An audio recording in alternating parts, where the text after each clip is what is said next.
ಇದೇ program ಬೆಂಗಳೂರಲ್ಲಾಗಿದ್ರೆ confuse ಆಗ್ಬಿಟ್ಟಿದೆ ನಾನು. ನಮ್ಮದು ಬೆಂಗಳೂರು ಕಾಲೇಜ್ಗಳಲ್ಲಿ ಅದೇನೋ ವರ್ಷಕ್ಕೊಂದ್ಸಲ ಕಾಲೇಜ್ ಫೆಸ್ಟ್ ಅಂತ ಮಾಡ್ತಾರೆ, ಅಲ್ಲೇ ಕನ್ನಡ ನೋಡೋಕ್ಕೆ ಇಷ್ಟ. ಇನ್ನು ಅದನ್ನು ಬಿಟ್ಟು ಕನ್ನಡ ಸಂಭ್ರಮ ಅಂತ ಒಂದು ಪ್ರೋಗ್ರಾಮ್ ಮಾಡ್ತಿದ್ದೀರಾ ಅಂದರೆ ಸಿಕ್ಕಾಪಟ್ಟೆ ಧನ್ಯವಾದ ಕಣ್ರಪ್ಪ. ಅದು ಮೈಸೂರು ಬ್ಯೂಟಿ. ಮೈಸೂರು ಕನ್ನಡದ ಬಗ್ಗೆ ಮೈಸೂರಲ್ಲಿ ಹೇಳಬೇಕಾದ ಅವಶ್ಯಕತೆ ಇದೆ. ಇನ್ನೂ ಜೀವಂತವಾಗಿ ಇರುತ್ತೆ ಪ್ರೋಗ್ರಾಮ್. ಗೆಸ್ಟ್ ಇಬ್ಬರು ಅದ್ಭುತವಾಗಿ ಮಾತಾಡೋರು, ದಯವಿಟ್ಟು ಕ್ಷಮಿಸಿ. ತುಂಬ ಫಾರ್ಮಲಾಗಿ ಮಾತಾಡೋಕ್ಕೆ ನಂಗೆ ಬರೋಲ್ಲ, ಹಾಗಾಗಿ ನಾನು ಹೆಂಗೆ ಬರುತ್ತೆ ಹಂಗೆ ಮಾತಾಡ್ತೀನಿ. ಏನು ಹೇಳಬೇಕು ಅನ್ಸುತ್ತೆ ಅದನ್ನು ಹೇಳ್ತೀನಿ, ಬೇಕಾಗಿತ್ತು ತಗೊಳ್ಳಿ, ಬೇಡ ಅಂತ ಬಿಡಿ. ಮೊದಲನೇದಾಗಿ ಯಾವುದೇ ಸ್ಟೇಜ್ ಹತ್ತಿದ್ರೆ ಒಂದು ವಿಷಯ ಹೇಳೋಕ್ಕೆ ಇಷ್ಟಪಡ್ತೀನಿ. 114 ದಿನ ಯಾರ್ಯಾರು ಬಿಗ್ ಬಾಸ್ ಫಾಲೋ ಮಾಡಿದಿರೋ ಅವರು ಈ ಮುಖವನ್ನು 114 ದಿನ ಸಹಿಸ್ಕೊಂಡಿದ್ದೀರಿ. ಆ 114 ದಿನ ನನಗರಿವಿಲ್ಲದೆ ಮತ್ತು ಅರಿವಿದ್ದು ಸಾಕಷ್ಟು ತಪ್ಪುಗಳನ್ನು ಮಾಡಿರಬಹುದು ಅಲ್ಲ, ಮಾಡಿದ್ದೇನೆ. ಮಾಡಿಲ್ಲ ಅಂದರೆ ಭಗವಂತ ಆಗ್ಬಿಡ್ತೀನಿ. ತಪ್ಪು ಮಾಡಲೇಬೇಕು ಮನುಷ್ಯ. ಅದೇ ಗೊತ್ತಿಲ್ಲದೆ ಸಾಕಷ್ಟು ತಪ್ಪುಗಳಾಗಿದೆ. ಆ ತಪ್ಪಿಗೆ ಮೊದಲು ಕ್ಷಮೆ ಕೇಳ್ತೀನಿ, ಅದರಿಂದ ಬಿಟ್ಬಿಡಿ. ಆ ಕ್ಷಮೆ ಕೇಳಿ ಮುಂದಿನ ಕಾರ್ಯಕ್ರಮಕ್ಕೆ ಹೋಗ್ತೀನಿ. ಬರಬೇಕಾದ್ರೆ ನನಗೆ ಪ್ರತೀಕ್ಷೆ ಹೇಳ್ತಾ ಇದ್ರು, ಏನು ಇಷ್ಟು ಸಿಂಪಲಾಗಿ ಬಂದಿದ್ದೀರಾ ಅಂತ. ಸಿಂಪಲ್ಲಾಗಿ ಇರೋದಕ್ಕೆ ಕಣೆ ಜನ ಇಷ್ಟಪಟ್ಟಿರೋದು. ಸೂಟು ಗುಡ್ಡ ನಾನು ಅಲ್ಲಿ ಒಳಗಡೆ ಫುಲ್ಲು ಸಿಂಪಲ್ ಅಂದ್ಬಿಟ್ಟು ಇಲ್ಲಿ ಬಂದು ಬ್ಲೇಸರ್ ಹಾಕೊಂಡು ಕುತ್ಕೊಂಡ್ರೆ ಇವನೇ ಕಲರ್ ಬಿಟ್ಟರೆ ಇನ್ಯಾವುದೂ ಮ್ಯಾಚ್ ಆಗ್ತಿಲ್ಲಲ್ಲ ಅಲ್ವಾ. ಸೊ ನಾನು ಎಲ್ಲಿ ಹೋದ್ರು ಇಲ್ಲಿ ಹೋಗ್ತೀನಿ. ಆಮೇಲೆ ಸನ್ಮಾನ ಮಾಡಬೇಕಾದ್ರೆ ನಾನು ಹೇಳಿದೆ, ದಯವಿಟ್ಟು ಸನ್ಮಾನ ನೋಡ್ರಿ. ಬಿಗ್ ಬಾಸ್ನಲ್ಲಿ 114 ದಿನ ಒಂದು ಪ್ರಾಣಿ ಇದ್ರೂ ಫೇಮಸ್ ಆಗುತ್ತೆ. ನಾನೇ ಆಗಬೇಕಾಗಿಲ್ಲ. ಬಿಗ್ ಬಾಸ್ ಹೋಗಿ ಬಂದಿರೋದಕ್ಕೆ ನನಗೆ ಪಾಪ್ಯುಲಾರಿಟಿ ಸಿಕ್ಕಿದೆ ಅಷ್ಟೇ, ನಾನೇನು ಅಚೀವ್ ಮಾಡಿಲ್ಲ. ಸನ್ಮಾನ ಮಾಡೋದು ಅಚೀವ್ ಮಾಡೋರಿಗೆ ಐ ಆಮ್ ಜಸ್ಟ್ ಪಾಪ್ಯುಲರ್ ಅಷ್ಟೇ. ಈ ಪಾಪ್ಯುಲಾರಿಟಿಯನ್ನು ಬಳಸಿಕೊಂಡು ಮುಂದಿನ ದಿನಗಳಲ್ಲಿ ನಾನೇನಾದರೂ ಅಚೀವ್ ಮಾಡಿದರೆ ಇದೇ ಸ್ಟೇಜಿಗೆ ಮತ್ತೆ ಸನ್ಮಾನ ಮಾಡಿಸ್ಬೋದು. ಈಗ ವಿಷಯಕ್ಕೆ ಬರೋಣ. ಕನ್ನಡ ಫಸ್ಟಿಗೆ ಡೈರೆಕ್ಷನ್ ಕಾಲೇಜ್ ಅಂದ ತಕ್ಷಣ ಅದೇ ಹೇಳೋಣ, ಕನ್ಫ್ಯೂಸ್ ಆಗೋದು ನನಗಷ್ಟು. ಇದು ಡೈರೆಕ್ಷನ್ ಕಾಲೇಜ್ ಅದು ಹುಡುಗಿರು ಸಿಕ್ಕಾಪಟ್ಟೆ ಒಂದು, ಕನ್ನಡ ಬರೆದಿರೋ ಹುಡುಗಿ ಸಿಕ್ಕಾಪಟ್ಟೆ ಇನ್ನೊಂದು. ನೀವು ಯಾರ್ಯಾರು ಬಿಗ್ ಬಾಸ್ ಫಾಲೋ ಮಾಡಿದ್ದೀರೋ ಅವ್ರುಗಳು ಕೀರ್ತಿ ಕುಮಾರ, ಕೀರ್ತಿ ಶಂಕರ್ ಘಟ್ಟ, ಏನಂತ ಹೆಸರು ಗೊತ್ತೋ ಅವನು ಅಂತ ಅಂದ್ಕೊಂಡು ಫೇಸ್ಬುಕ್ಕಲ್ಲಿ ಬರ್ತಿದ್ದ, ವಿಡಿಯೋದಲ್ಲಿ ಬರ್ತಿದ್ದ, ಅವನು ನೋಡ್ತೀವಿ. ಪಾಪ ನನ್ನ ಮಗನೇ ನೋಡಿದ್ರೆ ಕೆಲವರು ಯಾರು ನಿಮ್ಗೆ ತಗೊಂಡಿಲ್ಲ ಅಂತ ಕನ್ಫ್ಯೂಸ್ ಆಗಿ ನೋಡ್ತಾರೆ. ಅವ್ರು ಹಂಗೆ ನೋಡ್ತಾ ಇರಲಿ, ಇನ್ನೂ ಭಾಷೆ ಕಲ್ತಿಲ್ಲ ಅಂದರೆ. ನಾನು ಯಾವಾಗ ಒಂದು ಮಾತು ಹೇಳ್ತೀನಿ, ಭಾಷೆ ವಿಚಾರಕ್ಕೆ ಬಂದಾಗ, ಕನ್ನಡದ ವಿಚಾರಕ್ಕೆ ಬಂದಾಗ ಕೃತಿ ಅವಾಗಲೇ ಮಾತಾಡ್ತಾ ಹೇಳೋರು, ಕನ್ನಡ ಬೆಳೆಸಿ ಕನ್ನಡ ಉಳಿಸಿ ಅಂತ. ಕೃತಿ ಹೇಳೋದು ಕರೆಕ್ಟೇ. ಕನ್ನಡ ಬೆಳೆಸಿ ಕನ್ನಡ ಉಳಿಸಿ ಅನ್ನೋ ಪರಿಸ್ಥಿತಿ ಬಂದಿದೆ, ಬೇಜಾರಾಗುತ್ತೆ. ಆದರೆ ಬೆಳೆಸೋಕೆ ಉಳಿಸೋಕೆ ನನ್ನ ಭಾಷೆಯ ಜೀವ 2000 ವರ್ಷ ಹಳೆಯದು. 2000 ವರ್ಷದಿಂದ ಇದೆ ಕನ್ನಡ ಭಾಷೆ. ಬೆಳೆಸೋಕೆ ಉಳಿಸೋಕೆ ಏನಿಲ್ಲ, 8 ಜ್ಞಾನಪೀಠ ಬಂದಿದೆ. ಬೆಳೆಸೋದು ಉಳಿಸೋದು ಬಿಟ್ಟು ಬಳಸಬೇಕು. ಕನ್ನಡ ಬೆಳೆಸಿ ಕನ್ನಡ ಉಳಿಸಿ ಬಿಟಾಕಿ, ಕನ್ನಡ ಬಳಸಿದ್ರೆ ಆಟೋಮೆಟಿಕ್ ಆಗಿ ಉಳಿಯುತ್ತೆ, ಬೆಳೆಯುತ್ತೆ. ಅದು ಫಸ್ಟ್. ಇನ್ನು ಇಲ್ಲಿ ಸಖತ್ ಖುಷಿಯಾಗಿದ್ದೇನು ಅಂದರೆ, ನಮ್ಮ ರಾಜ್ಯದವರಲ್ಲ, ಬೇರೆಯವ್ರ ಹತ್ರ ಅದ್ಭುತವಾಗಿ ಕನ್ನಡ ಹಾಡುಗಳನ್ನ ಹಾಡ್ತಿದ್ರು. ಸಕ್ಕತ್ತಾಗಿ ಹಾಡಿದ್ರು, ಸೂಪರ್ ಆಗಿ. ಮೋನಿಕಾ ಒಬ್ರು, ಇನ್ನೊಬ್ರು ಹೆಸರು ಸ್ವಲ್ಪ ಗೊತ್ತಾಯಿತು, ನೆನ್ಪಿಟ್ಕೊಳಕ್ಕಾಗಿಲ್ಲ. ಚೇಚಿ ಅವ್ರೆ ಅದ್ಭುತವಾಗಿ ಹಾಡಿದ್ರು. ಯಾವಾಗ ಅನಿಸ್ತಿತ್ತು, ಶ್ರೇಯಾ ಘೋಷಾಲಿ ಕನ್ನಡನೇ ಬರಲ್ಲ, ಎಷ್ಟು ಚೆನ್ನಾಗಿ ಆಡ್ತಾಳಲ್ಲ ಅಂತ ಎಲ್ಲ ಆಶ್ಚರ್ಯ ಪಡ್ತಿರಲ್ಲ. ಅವರು ಟೇಕ್ ತಗೊಂಡು ಅಷ್ಟು ಆಡ್ತಾರೆ. ಲಿರಿಕ್ಸ್ ನೋಡ್ತಿದ್ದಂಗೆ ಅದ್ಭುತವಾಗಿ ಬಿಟ್ರು. ಇದು ಭಾಷೆ. ಬೇಗನೆ ಗೊತ್ತಾ, ಇದೇ ಏನಾದರೂ ನಮ್ಮ ಬೆಂಗಳೂರಿನ ಕೆಲವು ಕಾಲೇಜ್ಗಳು ನಮ್ಮ ಕನ್ನಡದವ್ರಿಗೆ ಮಣಿಪುರಿ ಹಾಡು ಆಡಿಸ್ಬಿಟ್ರು. ನಮ್ಮವ್ರು ಮಾತ್ರ ಕಲಿಸ್ತಾ ಇರಲಿಲ್ಲ. ಅವರು ಪ್ರಾಬ್ಲಮ್ ಇರೋದೇ ಇದೆ. ನಾವು ಯಾಕೆ ಕನ್ನಡ ಉಳಿತಿಲ್ಲ, ಬೆಳೀತಿಲ್ಲ, ಕಮ್ಮಿ ಆಗ್ತಿದೆ, ಕನ್ನಡ ಮಾತಾಡೋದು ಕಮ್ಮಿ, ಯಾಕೆ ಯಾಕೆ ಯಾಕೆ ಯಾಕೆ ಯಾಕೆ ಅಂತ ಬಡ್ಕೋತಾ ಇದ್ದಾರೆ. ಎಲ್ಲರೂ ಒಬ್ರಿಗೊಬ್ರು ಬ್ಲೇಮ್ ಮಾಡ್ತಾರೆ. ಅವ್ನು ಹಂಗೆ ಮಾಡ್ದ, ಇವ್ನಿಗೆ ಮಾಡ್ದ, ಅವ್ನು ಮಾಡ್ತಾನೆ, ಇವನು ಮಾಡ್ತಾನೆ. ತಪ್ಪು ನಮ್ದೆ. ಯಾರಾದರೂ ಫ್ರೆಂಡ್ಸು ಅಥವಾ ಯಾರಾದರೂ ಒಬ್ಬ ರೂಮ್ಮೇಟು ನನ್ನ ಜೊತೆಗೆ ಓದೋ ಇನ್ನೊಬ್ಬ ವಿದ್ಯಾರ್ಥಿ ಬೇರೆ ಸ್ಟೇಟಿಂದ ಬಂದಾಗ ಆರಂಭದಲ್ಲಿ ಅವರಿಗೆ ಕನ್ನಡವೇ ಅರ್ಥ ಆಗದೆ ಇದ್ದಾಗ ಅವರ ಭಾಷೆ ಯಾವುದಿದೆ ಅದನ್ನು ತಕ್ಕ ಮಟ್ಟಿಗೆ ಅರ್ಥ ಮಾಡಿಕೊಂಡು ಹಾಗೆ ಇದಕ್ಕೆ ಹಿಂಗಂತಾರೆ, ಇದಕ್ಕೆ ಹಿಂಗಂತಾರೆ, ಇದಕ್ಕೆ ಹಿಂಗಂತಾರೆ ಅಂತ ಹೇಳ್ಕೊಟ್ಟು ಕನಿಷ್ಠ ಒಂದು 3-4 ತಿಂಗಳಲ್ಲಿ ಕನ್ನಡ ಕಲಿಸೋ ಪ್ರಯತ್ನವನ್ನ ಅವ್ರು ಕಲಿಯೋ ಬೇಡ, ಅವ್ರು ಕಲಿಯೋದು ನೀವು ಕಲಿಸಿದ್ರೆ ಮಾತ್ರ. ಕಲಿಸೋ ಪ್ರಯತ್ನವನ್ನ ನೀವುಗಳು ಮಾಡಲಿಲ್ಲ ಅಂತಂದ್ರೆ ಅವ್ರು ಹೆಂಗೆ ಕನ್ನಡ ಕಲಿತಾರೆ? ಅವ್ರು ಕನ್ನಡ ಬರಲ್ಲ ಅಂತ ಬ್ಲೇಮ್ ಮಾಡೋ ಬದಲು ನೀವು ಅವರಿಗೆ ಕಲಿಸೋ ಪ್ರಯತ್ನ ಎಷ್ಟು ಮಾಡಿದ್ದೀರಾ ಅನ್ನೋದು ತಿಳ್ಕೊಳ್ಳಿ. ಒಂದು ಕ್ಲಾಸ್ ರೂಮಲ್ಲಿ 4-5 ಭಾಷೆಯವರಿದ್ರೆ ಆ ಕನ್ನಡದವರ 4-5 ಭಾಷೆನೂ ಕಲಿತಿರ್ತಾರೆ. ಆ 4-5 ಬೇರೆ ಭಾಷೆಯವರಿಗೆ ಕನ್ನಡ ಕಲಿಸೋ ಪ್ರಯತ್ನನೇ ಮಾಡ್ತಾರೆ. ಒಂದಂತೂ ಕಲಿಸ್ತಾರೆ, ಕನ್ನಡ ಗೊತ್ತಿಲ್ಲ, ಅದೊಂದು ಫಸ್ಟ್ ಕಲಿಸ್ಬಿಡ್ತಾರೆ. ಕನ್ನಡ ಗೊತ್ತಿಲ್ಲ. ಎಷ್ಟು ವರ್ಷ ಆಯ್ತಮ್ಮ? 3 ವರ್ಷ ಮುಗಿಸ್ಕೊಂಡು ಹೋಗ್ತಾ ಇರ್ತೀನಿ. ಕನ್ನಡ ಮಾತ್ರ ಕಲಿಯೋದು. ದಯವಿಟ್ಟು ಭಾಷೆಯನ್ನು ಕಲಿಸೋ ಪ್ರಯತ್ನ ಮಾಡಿ. ನಾನು ಹೇಳೋದು 26 ಅಕ್ಷರ ಇದೆ, ಒತ್ತು ದೀರ್ಘ ಇಲ್ಲ, ಒಟರು ಸುಳಿ ಇಲ್ಲ, ಇಂಗ್ಲೀಷಿಗೆ ಅಷ್ಟು ಪ್ರಿಫರೆನ್ಸ್ ಕೊಡ್ತೀರಾ. 50 ಅಕ್ಷರ ಜೊತೆಲಿ ಕತ್ತಲ್ಗಟ್ಟು ಕಾಕಿಡಿ ಕಾಕ ಅಕ್ಷರ ಇದೆ, ಒತ್ತು ದೀರ್ಘ ಇದೆ. ಕನ್ನಡ ಅಷ್ಟೆಲ್ಲ ಅಕ್ಷರ ಇರೋ ಶ್ರೀಮಂತ ಭಾಷೆ ನನ್ನ ಕನ್ನಡ. ಯಾಕ್ರಿ ಮಾತಾಡೋಕೆ ಅವಮಾನ? ನನಗೆ ಯಾಕ್ರಿ ಅವಮಾನ? ಇಂಗ್ಲೀಷ್ ಮಾತಾಡಿದ ತಕ್ಷಣ ವಾವ್ ಏನು ಇಂಟೆಲಿಜೆಂಟ್ ಗುರು, ಏನು ಮಾತಾಡ್ತಾ ಗುರು, ಆಕ್ಸೆಂಟ್ ಹೆಂಗ್ ಗುರು ಅದು. English is just A language, not knowledge. English is just A language, not knowledge. ಕನ್ನಡದ ಹಾಗೆ ಅದು ಒಂದು ಭಾಷೆ, ಗ್ಲೋಬಲಿ ಆಕ್ಸೆಪ್ಟೆಡ್, ಒಪ್ಕೋತೀನಿ. ಗೂಗಲ್ಗೆ ಹೋಗಿ google.com ಅಂತ ಕನ್ನಡದಲ್ಲಿ ನೋಡಿದ್ರೆ ಪೇಜ್ ನಾಟ್ ಫೌಂಡ್ ಬರುತ್ತೆ, ನನಗೆ ಗೊತ್ತು.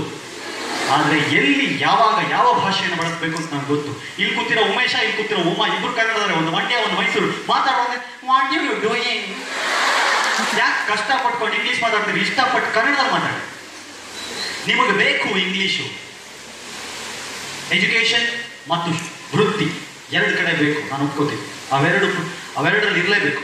ಇಂಗ್ಲೀಷ್ ಗ್ಲೋಬಲಿ ಅಕ್ಸೆಪ್ಟೆಡ್ ಲ್ಯಾಂಗ್ವೇಜ್, ನಮ್ಗೆ ಬೇಕು ಇಂಗ್ಲೀಷು. ಇವತ್ತೊಂದು ವಿಕಿಪೀಡಿಯಾದಲ್ಲಿ ಆರ್ಟಿಕಲ್ಸ್ ಓದಲಿಕ್ಕೆ, ಗೂಗಲಲ್ಲಿ ಒಂದು ಸರ್ಚ್ ಮಾಡಲಿಕ್ಕೆ ಸಾಕಷ್ಟು ಕಡೆ ನಮಗೆ ಇಂಗ್ಲೀಷ್ನ ಅವಶ್ಯಕತೆ ಇದೆ, ಅಂತ ಬಳಸೋಣ. ನಾನು ಆಗಲೇ ಹೇಳಿದ ಹಾಗೆ. ಆದರೆ ಇಂಗ್ಲೀಷೇ ದೊಡ್ಡ ನಾಲೆಡ್ಜು ಅನ್ನೋ ಭ್ರಮೆಯಿಂದ ಹೊರಗೆ ಬನ್ನಿ.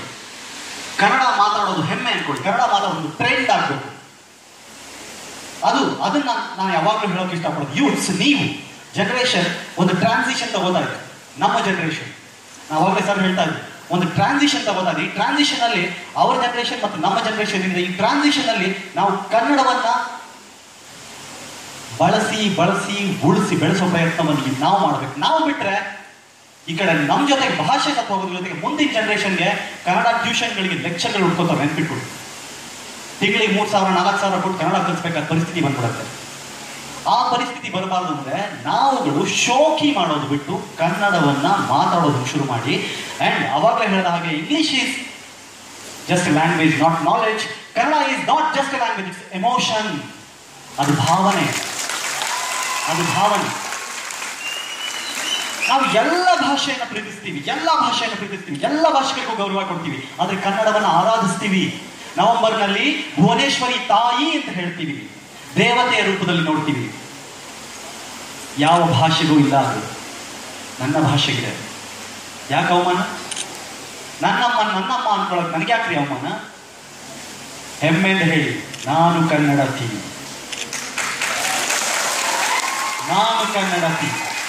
ನಾನು ಕನ್ನಡಿಗ. ಹೆಮ್ಮೆ ಪಡೋ ವಿಚಾರ.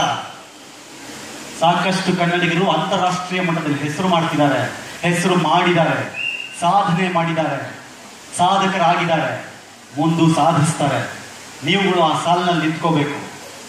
ಅವಾಗ ನಾನು ಕನ್ನಡತಿ ಅಂತ ಹೆಮ್ಮೆಯಿಂದ ಹೇಳಬೇಕು. ಬರೀ ಸೆಲ್ಫಿ ತಕ್ಕೊಂಡು save Kannada, I am with Kannada ಅಂತ ಹ್ಯಾಶ್ಟ್ಯಾಗ್ ಮಾಡಿದ್ರೆ ಆಗಲ್ಲ. ಎಷ್ಟು ಜನ ಸ್ಟೇಟಸ್ಗಳನ್ನ ಕನ್ನಡದಲ್ಲಿ ಹಾಕ್ತೀರಿ? ಕನ್ನಡದಲ್ಲೇ ಹಾಕಿ ಅಂತ ಹೇಳಲ್ಲ. ಇನ್ನೊಂದು ತಪ್ಪು ಕಲ್ಪನೆ ಇದೆ, ಕಿರಿಕಿರ್ತಿ ಯಾವಾಗಲೂ ಕನ್ನಡ ಅಂತಿರ್ತಾನೆ. ಕನ್ನಡ ನಾವು ಮೊಬೈಲ್ಗೆ ಸಂಚಾರಿ ದೂರವಾಣಿ ಅಂತ ಹೇಳಿಲ್ಲ, ಮೊಬೈಲ್ ಅಂತಾನೇ ಹೇಳಿ. ಬಸ್ಸು ಕಾರು ರೈಲು ಹಂಗೆ ಹೇಳಿ. ಆದರೆ ಎಲ್ಲೆಲ್ಲಿ ಬಳಸೋಕೆ ಸಾಧ್ಯ ಇದೆಯೋ ದಿನನಿತ್ಯದ ಜೀವನದಲ್ಲಿ ಅಲ್ಲಿ ಬಳಸಿ, ಅಲ್ಲಿ ಭಾಷೆಯನ್ನು ಬಳಸಿ. ಇಲ್ಲ ಅಂತಂದರೆ ಭಾಷೆ ತುಂಬ ಕಷ್ಟ ಆಗುತ್ತೆ ಮುಂದಿನ ದಿನಗಳಲ್ಲಿ. ಇವತ್ತು ನಿಮ್ಗೆ ಅದು ಅರಿವಾಗ್ತೀನಿ. ನಾನು ಹೇಳ್ತೇನೆ 10 ಸ್ಟೇಟಸ್ ಹಾಕ್ತೀನಿ, 2 ಸ್ಟೇಟಸ್ ಕನ್ನಡದ. ನಾನು ಇದನ್ನು ಸಾಕಷ್ಟು ಕಾಲೇಜ್ಗಳಲ್ಲಿ ಹೇಳಿದ್ದೀನಿ, ಸಾಕಷ್ಟು ಜನ ಬದಲಾಯಿಸ್ಕೊಂಡಿದ್ದಾರೆ. ಪ್ರತಿ ಸಲ ಕನ್ನಡದಲ್ಲಿ ಸ್ಟೇಟಸ್ ಹಾಕ್ತಾರೆ, ನನ್ನ ಟ್ಯಾಗ್ ಮಾಡ್ತಾರೆ, ಖುಷಿ ಆಗುತ್ತೆ. ನಿನ್ನ ಫ್ರೆಂಡ್ ಸರ್ಕಲ್ ಇರುವ ಒಂದು 10 ಜನ ಕನ್ನಡ ಭಾಷಿಕರು ಅಲ್ಲದೆ ಇದ್ದವರು ಏನು ಅಪ್ಲೋಡ್ ಮಾಡಿದ್ದಾನೆ ಅಂತ ನಿನ್ನ ಹತ್ರ ಕೇಳ್ತಾನೆ. ಇವಾಗ ನಾನು ಮಾತಾಡ್ತಿದ್ದಾಗ ನೀವು ಚಪ್ಪಾಳೆ ಹೊಡೆದ್ರೆ ಪಕ್ಕದವ್ರು ಕೇಳ್ತಾನೆ, ಏನು ಹೇಳ್ತೀಯ ನಾವು ಅಂತ. ಅದಕ್ಕೆ ಕಲಿಸಿ. ಇನ್ನು ಕನ್ನಡ ಭಾಷೆ, ಸಿನಿಮಾಗಳು, ದಿನಪತ್ರಿಕೆಗಳು, ಪುಸ್ತಕಗಳು, ಸಂಗೀತ, ಹಾಡು, ಹೀಗೆ ಬೇರೆ ಬೇರೆ ಬೇರೆ ಬೇರೆ ಬೇರೆ ಬೇರೆ ಇದೆ. ಒಂದು ಪೂರ್ವಾಗ್ರಹ ಪೀಡಿತ ಮನಸ್ಸುಗಳಿದೆ. ಅದು ಜಾಸ್ತಿ ಈ ಯೂತ್ ನಿಮ್ಮ ಏಜ್ ಗ್ರೂಪ್ನಲ್ಲಿ ಅದೊಂದು ಪೂರ್ವಾಗ್ರಹ ಪೀಡಿತ ಮನಸ್ಸಿದೆ. ಅಂದರೆ ಮುಂಚೆನೇ ಡಿಸೈಡ್ ಮಾಡ್ಕೊಂಡ್ಬಿಡ್ತೀರಾ, ಕನ್ನಡ ಸಿನಿಮಾ ಚೆನ್ನಾಗಿರಲ್ಲ, ಕನ್ನಡ ಹಾಡು ಚೆನ್ನಾಗಿರಲ್ಲ, ಕನ್ನಡ ಪೇಪರ್ ಓದೋಕ್ಕಾಗಲ್ಲ, ಕನ್ನಡ ಇದು ನಾವೆಲ್ಸ್ ಚೆನ್ನಾಗಿರಲ್ಲ. ಯಾರು ಹೇಳಿದ್ರು? ಎಷ್ಟು ಓದಿದ್ರೆ ಯಾರು ಓದಿದ್ರು ಕನ್ನಡ ನಾವೆಲ್ಸ್ನಲ್ಲಿ? ಓದ್ದೆ ಯಾಕೆ ಮಾತಾಡ್ತೀರಿ? ಕನ್ನಡ ಸಿನಿಮಾಗಳನ್ನ ನೋಡಿದೆ, ನಾಳೆ ರಿಲೀಸ್ ಆಗೋ ಸಿನಿಮಾ ಇವತ್ತೇ ಯಾಕೆ ಹೇಳ್ತೀರ? ಈ ಕನ್ನಡ ಸಿನಿಮಾ ಚೆನ್ನಾಗಿರಲ್ಲ ಬಿಡೇಮ್ಮ, ಮಹೇಶ್ ಬಾಬು ಪಿಕ್ಚರ್ಗಳು ಕ್ಯೂ ಅಲ್ಲಿ ನಿಂತ್ಕೊಳ್ಳೋದು ಯಾಕೆ? ಯಾರು ಹೇಳಿ ಚೆನ್ನಾಗಿರಲ್ಲ ಅಂತ? ಇಂಟರ್ನ್ಯಾಷನಲ್ ಫಿಲ್ಮ್ ಫೆಸ್ಟಿವಲ್ಗಳು ಹೋಗುತ್ತೆ, ಇಂಟರ್ನ್ಯಾಷನಲಿ ಹೆಸರು ಮಾಡುತ್ತೆ. ಒಂದು ಸಿನಿಮಾ 40 ಕೋಟಿ ಕಲೆಕ್ಷನ್ ಮಾಡುತ್ತೆ ಅಂತಂದ್ರೆ ಕನ್ನಡ ಸಿನಿಮಾ ಇಂಡಸ್ಟ್ರಿ ದೊಡ್ಡ ಮಟ್ಟದಲ್ಲಿ ಬೆಳೆದಿದೆ. ಹೋಗಿ ಕನ್ನಡ ಸಿನಿಮಾ ನೋಡಿ, ಕನ್ನಡ ಹಾಡುಗಳನ್ನ ಕೇಳಿ. 4 ಬಾಟ್ಲು ಓಡ್ಕ ಅಂತ ಅವ್ನು ಯಾರು ಅನಿಸಿ ಕೇಳ್ತೀರಾ? 3 ರೂಪಾಯಿಗೆ ಅಂತ ಚಂದ್ರಶೇಖರ ಕೇಳಲ್ಲ ನೀವು? ಕೇಳಿ. ಕನ್ನಡ ಹಾಡುಗಳನ್ನ ಕೇಳಿ, ಕನ್ನಡ ಪತ್ರಿಕೆಗಳನ್ನು ಓದಿ. ನಿಮಗೆ ಇವತ್ತು ನಿಮ್ಮ ಎಜುಕೇಶನ್ ಅಲ್ಲಿ ಕನ್ನಡ ಲ್ಯಾಂಗ್ವೇಜ್ ಇದೆಯೋ ಇಲ್ವೋ ನನಗೆ ಗೊತ್ತಿಲ್ಲ, ಕನ್ನಡ ಬಳಸ್ತಾ ಇದೀರೋ ಇಲ್ವೋ ಗೊತ್ತಿಲ್ಲ. ಆದರೆ ನಿಮಗೆ ನಿಮ್ಮ ಭಾಷೆ ಓದೋದು ಬರೆಯೋದು ಮರ್ತು ಹೋಗಬಾರ್ದು ಅಂತಂದ್ರೆ ನಿಮಗಿರೋ ಅತ್ಯುತ್ತಮ ಫ್ರೆಂಡ್, ಒಬ್ಬ ಅದ್ಭುತ ಫ್ರೆಂಡ್ ದಿನಪತ್ರಿಕೆಗಳು. ಎಷ್ಟು ಜನ ಓದ್ತೀರಿ ಕನ್ನಡ ಪೇಪರ್? Super super. ಓದಿ. ನಿಮ್ಮ ಭಾಷೆಯನ್ನು ಜೀವಂತವಾಗಿಡೋದ್ರಲ್ಲಿ ಅದರ ಪಾತ್ರ ಬಹಳ ದೊಡ್ಡದಿದೆ. ದಯವಿಟ್ಟು ಕನ್ನಡವನ್ನು ಹೆಚ್ಚು ಹೆಚ್ಚು ಬಳಸಿ, ಹೆಚ್ಚು ಹೆಚ್ಚು ಬಳಸಿ. ಅವಾಗ ಭಾಷೆ ಉಳಿಯುತ್ತೆ, ಭಾಷೆ ಬೆಳೆಯುತ್ತೆ, ಎತ್ತರಕ್ಕೆ ಹೋಗುತ್ತೆ. ಅದರ ಆಚೆಗೆ, ಕನ್ನಡದ ಆಚೆಗೆ ಒಂದು ಯೂತ್ ಕ್ರೌಡ್ ಇದೆ ಅನ್ನೋ ಕಾರಣಕ್ಕೆ ಕಳೆದ 10 ವರ್ಷಗಳ ಮಾಧ್ಯಮ ಎಕ್ಸ್ಪೀರಿಯನ್ಸ್, ನನ್ನ ಜೀವನದಲ್ಲಿ ನಾನು ಪಟ್ಟಿರೋ ಅನುಭವಗಳನ್ನ ಇಟ್ಕೊಂಡು ನಿಮ್ಮ ಹತ್ರ ಕೆಲವು ವಿಚಾರಗಳನ್ನ ಹಂಚ್ಕೋಬೇಕು ಅಂತ ಇಷ್ಟಪಡ್ತೀನಿ. ಬಿಗ್ ಬಾಸ್ ಮನೆಯೊಳಗಡೆ ನನ್ನ ನೋಡಿದ್ದೀನಿ. ಸಾಕಷ್ಟು ಟಾಸ್ಕ್ಗಳಲ್ಲಿ ನಾನು ತುಂಬ ಸೀರಿಯಸ್ ಆಗಿದ್ದೆ. ಟಾಸ್ಕ್ಗಳನ್ನು ತುಂಬ ಅಚ್ಚುಕಟ್ಟಾಗಿ ಮಾಡೋ ಪ್ರಯತ್ನವನ್ನು ಮಾಡ್ತಿದ್ದೆ. ಟಾಸ್ಕ್ಗಳಲ್ಲಿ ಎಷ್ಟೇ ಕಷ್ಟ ಆದರೂ ಬಿಡ್ತಾ ಇಲ್ಲ. ಯಾಕಂದರೆ ನಾನು ಒಂದನ್ನು ಯಾವಾಗಲೂ ನಂಬ್ತೀನಿ. 9 ವರ್ಷಗಳ ಹಿಂದೆ ಒಂದು ಟ್ಯಾಟೂ ಹಾಕ್ಸಿದೆ, ನಥಿಂಗ್ ಈಸ್ ಇಂಪಾಸಿಬಲ್. ನಾನು ಅದು ನಂಬ್ತೀನಿ. ಅಸಾಧ್ಯವಾದದ್ದು ಏನೂ ಇಲ್ಲ ಲೈಫಲ್ಲಿ. Nothing is impossible.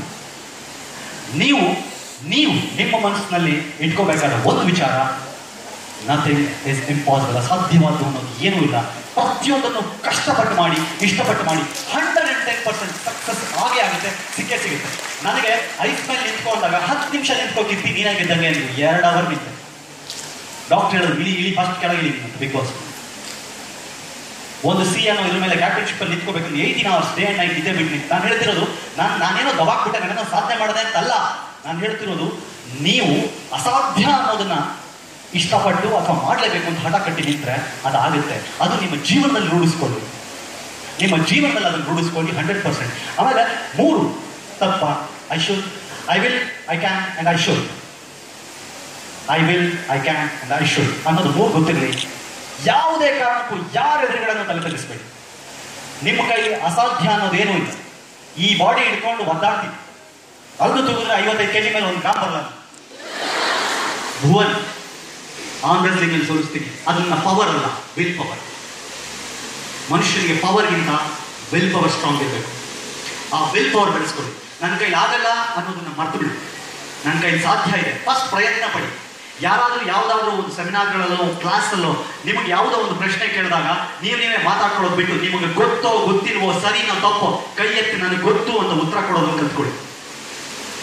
ನೀವು ಸರಿ ಇದ್ರೆ ಚಪಾಳೆ ಕಟ್ತಾರೆ, ನೀವು ಸರಿ ಇರಲಿಲ್ಲ ಅಂದ್ರೆ ಅವ್ರು ಸರಿಯಾಗಿದ್ದನ್ನ ನಿಮಗೆ ಹೇಳ್ತಾರೆ, ತಿದ್ಕೋತೀರಿ. ಉಳಿದವ್ರು ನಗ್ತಾ ಇರ್ತಾರೆ, ಅವ್ರ ಲೈಫ್ ಲಾಂಗ್ ನಗ್ತಾನೆ ಇರ್ತಾರೆ. ತಪ್ಪು ಹೇಳಿದಾಗ ತಲೆನೇ ಕೆಡ್ಸ್ಕೊಬೇಕು. ನಿಮಗೇನ್ ಬೇಕು? ಸರಿಯಾದ ಉತ್ತರ ನಿಮಗೆ ಗೊತ್ತಾ ಅನ್ನೋದು ಬೇಕು. ಗೊತ್ತಿದ್ರೆ ಸರಿ ಅಂತ ಹೇಳ್ತಾರೆ, ಗೊತ್ತಿಲ್ಲದಿದ್ರೆ ನಿಮ್ಮ ಗುರುಗಳು ಅದನ್ನ ಸರಿ ಅನ್ನೋದು ನಿಮ್ಗೆ ಅರ್ಥ ಮಾಡಿಸ್ತಾರೆ. ಎಲ್ಲದಕ್ಕೂ ನನಗೆ ಗೊತ್ತು, ನಾನು ಹೇಳ್ತೀನಿ ಅನ್ನೋ ಪ್ರಯತ್ನ ಮಾಡಿ. ನಾನು ಕೊನೆದಾಗ ಒಂದು ಮಾತು, ಪ್ರತಿಯೊಬ್ಬ ಮನುಷ್ಯ ತನ್ನ ಜೀವನದಲ್ಲಿ 3 ಹಂತ ದಾಟಬೇಕಾಗುತ್ತೆ. 3 ಹಂತ: ಅನುಮಾನ, ಅವಮಾನ ಮತ್ತು ಸನ್ಮಾನ. ಈ 3 ಹಂತಗಳನ್ನು ಮನುಷ್ಯ ದಾಟಬೇಕಾಗುತ್ತೆ ಒಂದು ಜೀವನದಲ್ಲಿ. ಯಾವುದೇ ಒಬ್ಬ ವ್ಯಕ್ತಿ, ನಾನಾಗಿರ್ಬೋದು, ನೀವಾಗಿರ್ಬೋದು, ತನ್ನ ಜೀವನದಲ್ಲಿ ಏನಾದರೂ ಒಂದನ್ನು ಸಾಧಿಸಬೇಕು, ಏನಾದರೂ ಒಂದು ಮಾಡಬೇಕು ಅಂದಾಗ ಈ ಸಮಾಜ ಅವನನ್ನು ಅನುಮಾನದ ಕಣ್ಣುಗಳನ್ನು ನೋಡೋಕೆ ಶುರು ಮಾಡ್ತಾರೆ. ನಿನ್ನ ಸುತ್ತ ಇರೋರು ನಿನ್ನನ್ನು ಅನುಮಾನದಲ್ಲಿ ನೋಡ್ತಾರೆ. ನಿನ್ನ ಕೈಲಾಗುತ್ತಾ, ನೀನು ಮಾಡ್ತೀಯ ಇದನ್ನ, ಚೆ ಚೆ ಚೆ ಚೆ ನಿನ್ನ ಕೈ ಸಾಧ್ಯನೇ ಇಲ್ಲ ಅನುಮಾನ. ಆ ಹಂತದಲ್ಲಿ ನೀವು ನಿಮ್ಮ ಸುತ್ತ ನಿಮ್ಮ ಬಗ್ಗೆ ನೆಗೆಟಿವ್ ಆಗಿ ಹೇಳೋರ ಬಗ್ಗೆ ತಲೆ ಕೆಡಿಸ್ಕೊಂಡ್ರೆ, ನಿಮ್ಮನ್ನ ಅನುಮಾನ ಪಟ್ಟವರ ಬಗ್ಗೆ ಅವ್ರನ್ನ ತುಂಬಾ ಸೀರಿಯಸ್ ಆಗಿ ತಗೊಂಡ್ರೆ, ನೀವು ಆ ಹಂತದಲ್ಲಿ ಸೋಲ್ತೀರಿ. ನೀವು ಹೇಳ್ತಾ ಇರಿ ನಾನು ಮುಂದೆ ಹೋಗ್ತೀನಿ ಅಂತ ಒಂದು ಹೆಜ್ಜೆ ಮುಂದಿಟ್ರೆ, ಅನುಮಾನದ ಮುಂದಿನ ಹಂತ ಅವಮಾನ. ಯಾರು ನಿಮಗೆ ಅನುಮಾನ ಮಾಡಿದ್ರೋ ಅವರು ನೀನೇನೋ ಮಾಡೋದು, ಯಾರು ಬೇಕಾದ್ರೆ ಮಾಡ್ತಾರೆ ಈ ಕೆಲಸ. ಅಯ್ಯ ಅವ್ನು ನಮ್ಮ ಚಿಕ್ಕಪ್ಪನ ಮಗ ಅದು ಯಾವಾಗಲೂ ಮಾಡಿದ್ದ, ನಮ್ಮ ಅತ್ತೆ ಮಗಳು ಅಯ್ಯೋ ಮಾಡಿ ಸುಮಾರು ವರ್ಷ ಕತೆ ಹೋಗ್ಬಿಟ್ಟು, ಅವಾಗಲೂ ತಲೆ ಕೆಡ್ಸ್ಕೊಬೇಡಿ. ಏನು ರಜಾ ನೀನೇನು ರಜಾ ನಿಲ್ಲದೆ ಹೇಳಕ್ಕೆ, ನಾನು ಮಾಡಕ್ಕೆ ಹೋಗ್ತಾ ಇರಿ. ನೆಕ್ಸ್ಟ್ ಸ್ಟೆಪ್ ಸನ್ಮಾನ. ಅನುಮಾನ